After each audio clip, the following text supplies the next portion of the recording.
তো বন্ধুরা, তোমরা নেমে কি রিভার পয়েন্টে বসো? তাহলে কমেন্ট করে জানাও। তো নেমে আমি রিভার পয়েন্টে একটাকে নক করে দেওয়ার পর আমাকে একজন নক করে দেবে। তখন আমার সময় দেখি যে এখানে একটা, এটাকে আমি নক করে দিই। নক করার পর এই যে সামনে একটা দেখতেছো মাথা দেখা যায়, ওটাকে আমি হেডশট মারে দিয়ে উঠপেকার দিই। তো ওই প্লেয়ারটাই আমাকে মারছিল। তারপর এখানে আরেকটা আছে, ওটাকে মেরে দিই। তো এখানে আমি আমার সবচেয়ে প্যারাফল গান হচ্ছে প্যারাফল। তোমার কোনটা জানো?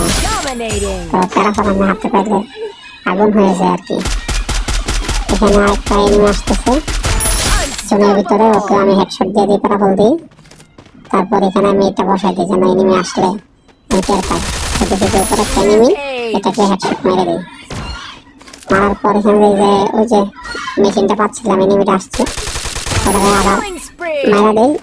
তো মারার পরে এটা হচ্ছে বেড়া এনিমি, আবার এনিমি নামতেছে, নামার পরে এটাকে আবার মেরে দিই। আমিও কিন্তু এইভাবেই নামি, কেউ যদি আমার মেরে দেয় আমি এখানেই নামি রিভেঞ্জ নেওয়ার জন্য। তো এখানে আরেকটা নামছে, এটাকে মারা দিই। মারার পরে সামনে দেখো এটার ভিতর দিকে ফাইট করতেছে, আমি বুম দিয়া এতে তার নিজের খবরটা নিজেই করছে।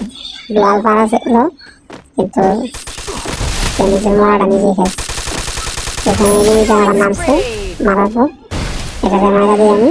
কিন্তু সামনে আরেকটা সমস্যা হয়ে যায়, যেখানে আরো এনিমি আছে। এনিমি আছে দুই পাশ দিয়ে দুইটা। তো এটাকে আমি বুম দিয়ে মারার চেষ্টা করছি, বুমটা মারতাছি তারপরে আমি মরি নাই, পরে মারা দিই। কিন্তু সমস্যা হলে এখানে একটা নেটের সমস্যা দেয়, যার কারণে মারা খাওয়া যায়, দুইটা মিস হয়ে যায়।